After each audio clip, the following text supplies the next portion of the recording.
निरंजन अलख निरंजन हो अलख निरंजन। श्रीकृष्ण चरित्र सांगताना भक्तांना आपल्याला हेही सांगायला हवं की साक्षात भगवंताने अवतार घेतल्यानंतर तिसऱ्या दिवशी कंसाने एक राक्षसण पाठवले। गुरुदेव, भगवंताने अवतार धारण केला आहे हे त्यांना समजलं नाही, परंतु आजही असे कित्येक राक्षस कित्येक जीवांचे जन्मताच जीव घेत असतील।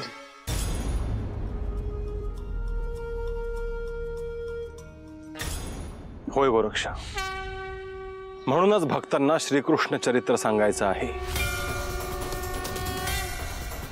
जेणेकरून त्यांना कळे की सत्याच्या मार्गावर संघर्ष कधीही संपत नसतो।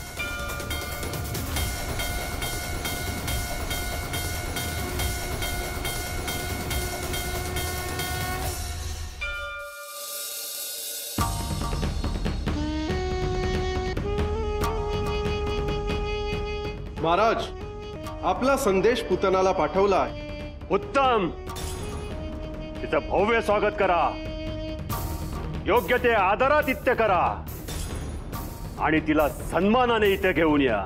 होय महाराज, त्याची सगळी तयारी झालेली आहे। आम्ही तिची प्रतीक्षा करतो आहोत। जे कार्य तुम्हा सर्वांना जमलं नाही ते कार्य मी आता तिच्यावर सोपवणार आहे। सशक्त सैनिक असताना देखील तुम्ही वासुदेवाला रोखू शकला नाही।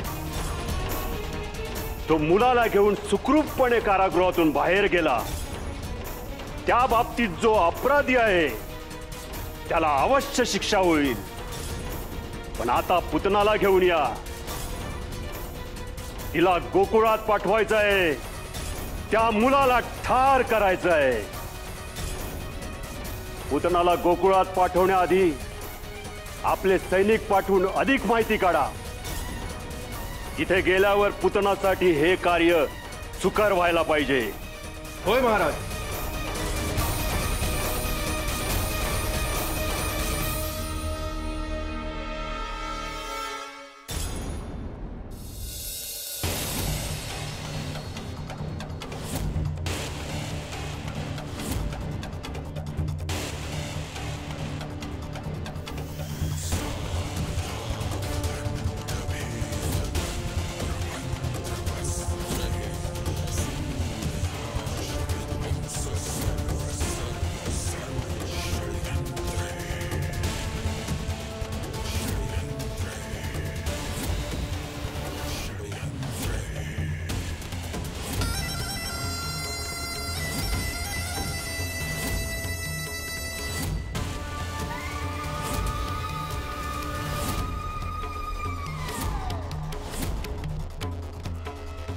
पुतना, कंसाच्या या राजवाड्यात तुझं स्वागत आहे।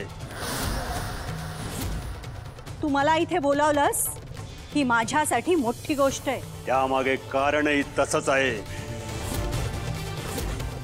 तुझ्यावर मी एक फार मोठी जबाबदारी सोपवणार आहे। ज्या अर्थी तू इतक्या काळजीत दिसतो आहेस म्हणजे कार्यही तुझ्यासाठी तितकंच महत्त्वाचं असणार।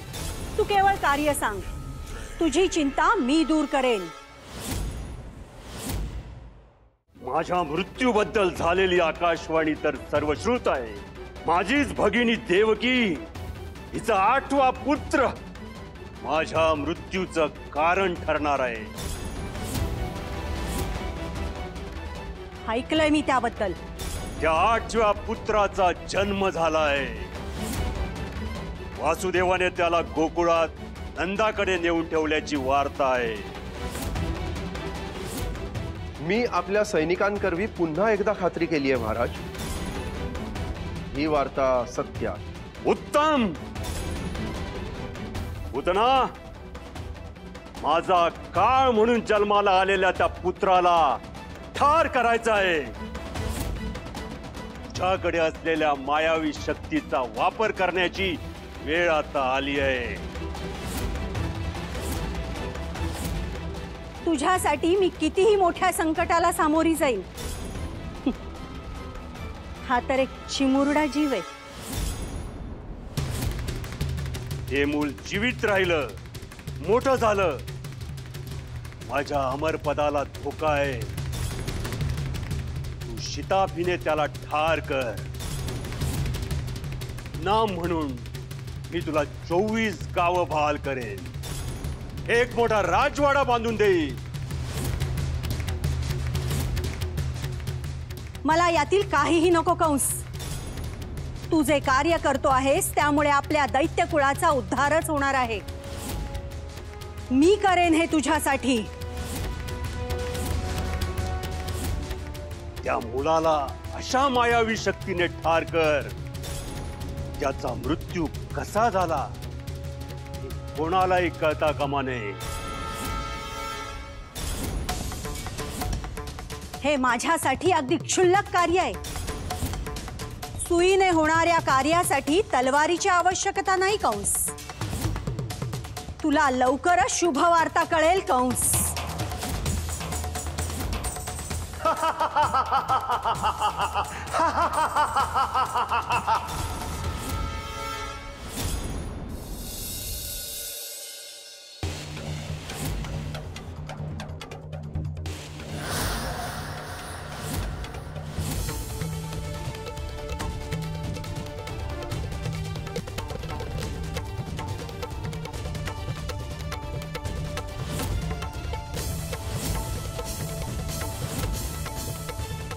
कृष्णा, येतेय मी. तुला मारूनच इथून जाईन.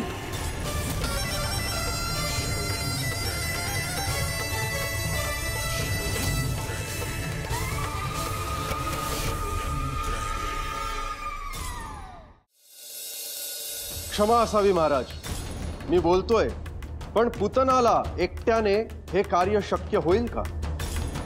पुतनाकडे अनेक मायावी शक्ती आहेत. तिने आजवर अनेक शत्रूंचा पराभव केला आहे.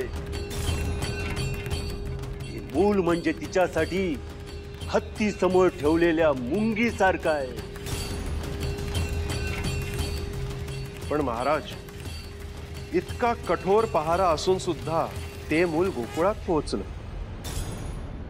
त्याच्या मागे नक्कीच काहीतरी दैवी शक्ती असायला हव्या.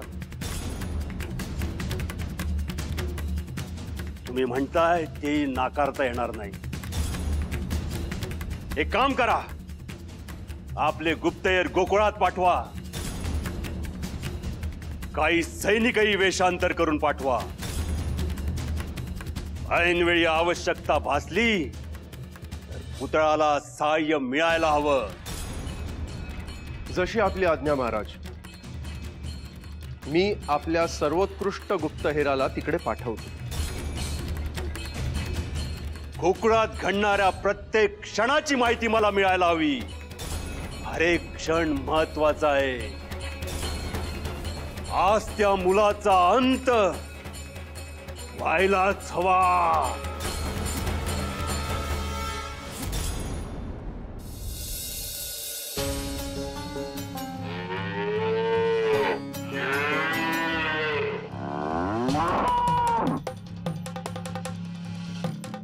नंद महाराज, नंद महाराज. महादेव, तू या वेळेला इथे काही काम होतं का? नंद महाराज, अहो एक गोष्ट तुमच्या कानावर घालायला आला होतो. बोल. गोकुळात बाहेरगावची माणसं आले, त्यांना नाव गाव विचारलं तर काहीच बोलायला तयार नाही. मलाही ते जाणवलंच. नंद महाराज, समजा गोकुळात ठाव झालंय का तुमच्या घरी लहान मुलं आलंय, याच्याविषयी काही नसेल ना? त्याच कारणासाठी आली असावी. तुम्ही एक काम करा, नीट लक्ष ठेवा आणि परत जर कोणी अनोळखी व्यक्ती आलं तर मला येऊन सांगा. होय, ठीक आहे, येतो.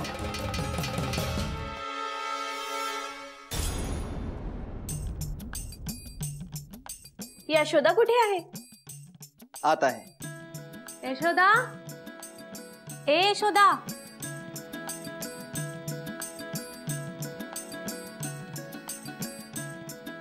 आम्ही बाळाला भेटायला आलोय. किती गोड आहे ना. हो यशोदा, मी ऐकलंय की तू बाळाचं नाव कृष्णा ठेवायचं ठरवलंयस. हो, नाव ही गोड आहे हा काय रे कृष्णा? यशोदा, तू कृष्णाला घरातच काय घेऊन बसलीयस? अगं तो दूध पित होता. हो मग ह्याला बाहेर अंगणात तरी आण. गोकुळातल्या सगळ्या गोपिकांना कृष्णाला बघायचंय. नाहीतर असं व्हायला नको की सगळ्या गोपिका वाड्यात वरच येईल. अहो या काय म्हणतायत तेही बरोबरच आहे. काय करायचं आपण? अगं आपण बाळाचा नामकरण सोहळा करणारच आहोत, तेव्हा सांगूच की सगळ्यांना. मग सगळेच पाहतील कृष्णाला. हो, अगदी चांगली कल्पना आहे. आम्ही लगेच तयारीला लागतो आणि गोकुळात सगळ्यांना सांगतो. काय ग? हो हो. काय रे कृष्णा, ठेवायचं ना मग तुझं नाव?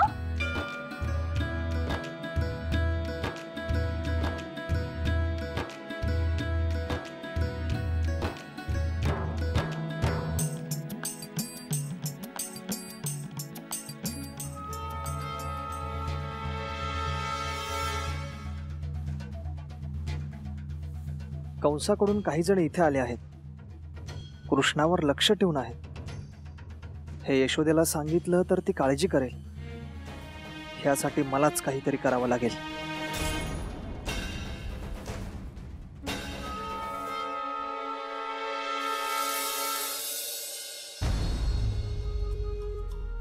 गोरक्षा, आज मी तुला अशी गोष्ट सांगणार आहे जी कदाचित तुला माहित नसावी. सांगा गुरुवर. कंसाचं मरण हे निश्चित होतं आणि कृष्णाच्या हातूनच ते घडणार होतं. परंतु कंस स्वतःहून मृत्यूच्या दारामध्ये चालत चालला होता. कारण आकाशवाणी तर झाली होती की देवकीच्या 8व्या पुत्राकडून मरण होणार. परंतु स्वतःचं मरण तो पुढे ढकलू शकत होता. परमनियतीच्या मनात जे आहे अखेर तेच होतं.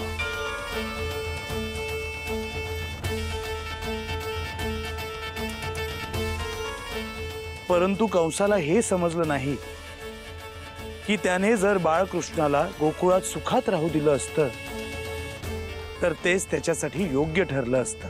त्याने संकेत समजून घेतला नाही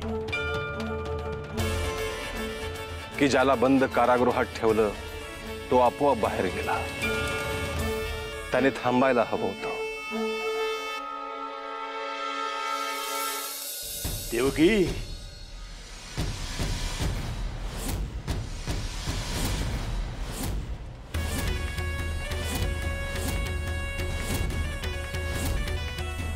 मूल जन्मतात तुझ्यापासून दूर गेलं म्हणून वाईट वाटत असेल ना? चिंता करू नकोस. तुझ्या मुलाची काळजी घेण्यासाठी मी पुतनाला गोकुळात पाठवलाय. हे बंधू, हे काय केलंस? ती पुतना भयंकर क्रूर आहे. तिच्याकडे दया माया काहीच नाही. त्याचसाठी मी तिला तिकडे पाठवलाय. मी असताना तुझ्या मुलाला जिवंत राहण्याचा अधिकार नाही. मी त्याला कारागृहात मारू शकलो नाही, पण पुतना गोकुळात त्याला अवश्य ठार करेल. कंस, कंस, हवं तर आम्हा दोघांचे प्राण घे, पण आमच्या बाळाला काही करू नकोस कंस. तुमचे प्राण घेऊन काही उपयोग होणार नाही. तुमचा 8वा पुत्र माझा अंत करेल अशी आकाशवाणी आहे. त्यामुळे त्याचा अंत होणं आवश्यक आहे. माझं अमरपद कुणी हिसकावून घेऊ शकत नाही. बंधू, मी विनंती करते आहे, इतका निष्ठुर नको होऊस.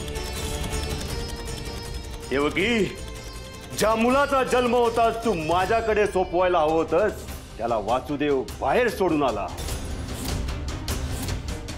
पण या कंसापासून कुणीही वाचू शकत नाही. हा तर एक चिमुरडा जीव आहे. मी स्वतः जाऊन त्याला पायाखाली चिरडला असता. मुद्दाम पुतणाला तिकडे पाठवलाय. तुमच्याकडे लवकरच गोडधोड पाठवतो.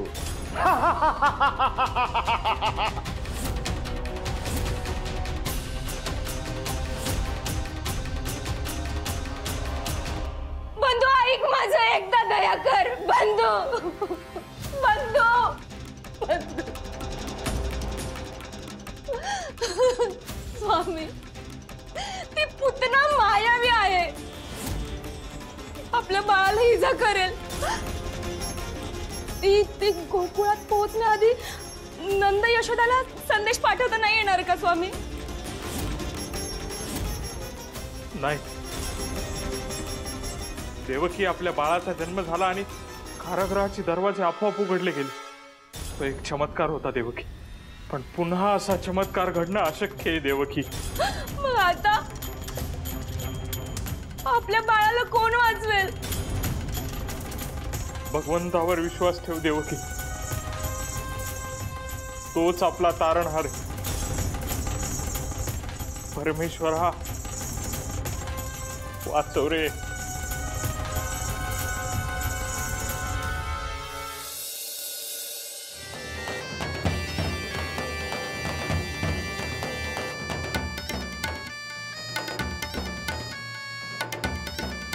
मला इथे गोकुळात कुणाशी तरी ओळख करून घ्यावी लागेल. माझं मायाजाल टाकून वश करते. त्याशिवाय मला इथे राहता येणार नाही.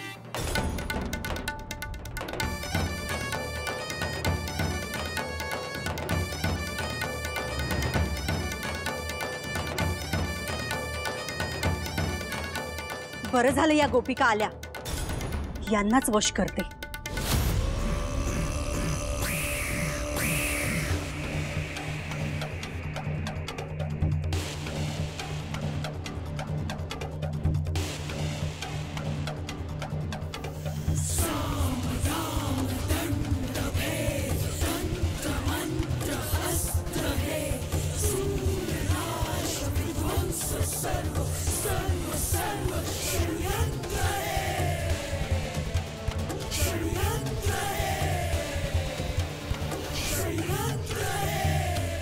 काय ग, ओळखलंस का मला? कोण आहात तुम्ही? अगं तुझ्या आजोळी नाही का शेजारी राहायचे? सुलभा मावशी आठवते का तुला? हो हो आठवलं आठवलं. हा तिचीच मी मुलगी. अच्छा अच्छा. तू इथे कशी आलीस? मी अशीच आले. तुम्ही दोघी घरी निघालात का? हो, आम्ही यशोदेच्या घरी गेलो होतो कृष्णाला बघायला. कृष्ण? हो, नंदनी यशोदेचा मुलगा. फार गोड आहे बघ. पण मी तर ऐकलंय की तो त्यांचा मुलगा नाहीच आहे. मग तो असा अचानक घरी कसा आला? ते कोणालाच ठाऊक नाही. पण त्याने काय फरक पडतो? तो मुलगा खूप गोड आहे. बस एवढेच पुरे. तुम्ही दोघे एवढं सांगताय तो खूप गोड आहे, तर मलाही पाहायचंय त्याला. तुला आम्ही तिथे कसं घेऊन जाणार? अगं कसं म्हणजे? हे बघ, मी तर तुझ्या आजोळची आहेस ना. माझी ओळख करून दे त्यांच्याशी. बरं ठीक आहे, पाहू. आता त्यांच्या घरी तयारी सुरू आहे. तयारी? कशाची तयारी? अगं त्याचं नाव ठेवायचंय ना, त्याचीच तयारी. पण मग तोपर्यंत मी तुझ्या घरी आली तर नाही का चालणार? माझ्या घरी सासूला नाही आवडणार. हो, आणि माझ्या घरच्यांना नाही आवडणार. मी तुझ्या आजोळची आहे आणि मला कृष्णाला पाहायचंय हे विसरू नका. हा हो हो नक्कीच नेईन तुला. बरं आता आम्ही निघतो. हा हो.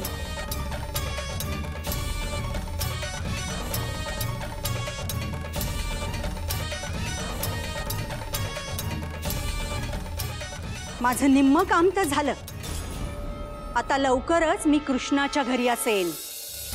दैत्यांच्या हे ध्यानात येत नाही की वरदान मिळवून कितीही मायावी शक्ती मिळवली असली, कितीही सिद्धी मिळवल्या असल्या, तरी जिथे परमेश्वरी शक्ती आहे तिथे त्या कुठल्याही गोष्टींचा काहीही उपयोग नाही.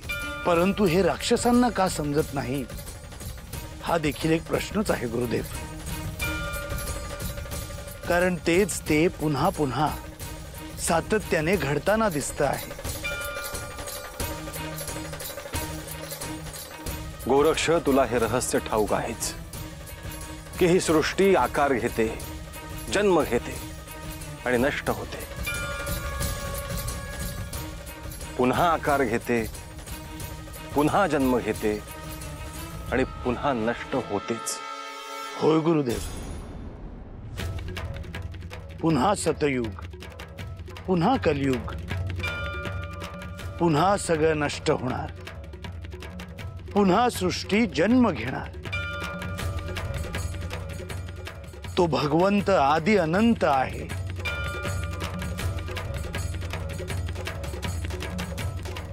श्रीकृष्ण चरित्राचं हेच सौंदर्य आहे गोरक्ष, की भगवंताने अवतार घेतल्यानंतर जो विरोध सुरू होतो ते अगदी शेवटपर्यंत. आणि तसं असून देखील ह्यामध्ये श्रीकृष्ण मात्र शांत आणि निश्चल.